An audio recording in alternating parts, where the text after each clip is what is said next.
about getting hit by your own car a couple of times and not really being injured by it? Paul Lindman, the morning update for a Monday.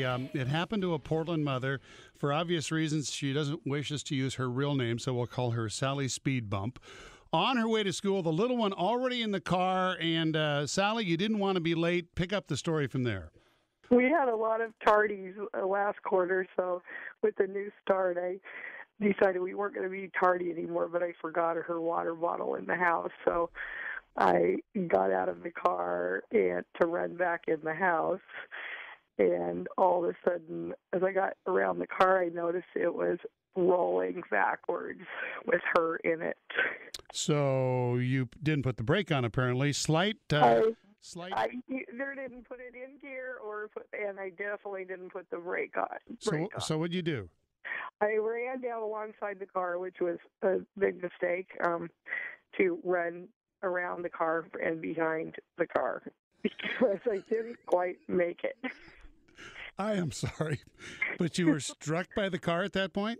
Yeah, I got hit by the back of the car and it knocked me down, and then I watched as it ran over my legs with the back tire and then the front tire and slammed into the electrical pole across the street from my driveway. Now, when it ran over your legs, that had to hurt a bit. I thought it would hurt more, and I felt my legs, but as it hit the pole, it went into drive and started rolling back over, went back over my legs and went straight up the driveway into the garage. So, yeah, I thought, this is bad enough once, but twice was... I was surprised how much it did not hurt, but it could have been the adrenaline. Well, we should point out at this time that you didn't suffer major injuries. What were the extent of your injuries? Oh, I am so lucky. I went to the emergency room, and the doctors and the nurses couldn't believe I had absolutely no breaks. I just had a big gouge crush injury on my ankle bone, so I ended up with 3 stitches. After you effectively ran over yourself twice. Right.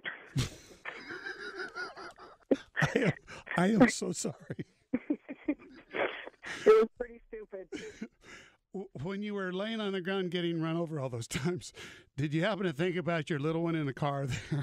That's the only thing I could think about, and I just felt my legs, and I was able to jump up and run to the car right as it hit the garage. And whoa! Wait a minute! You've been run over twice, and you jumped up and ran. Yeah, I felt my legs, and I could tell they were not broken. So I think it was the adrenaline. I just jumped up and ran after the car as it was smashing into the garage. What has your husband had to say about this? I don't think I can repeat what he used. And he was concerned.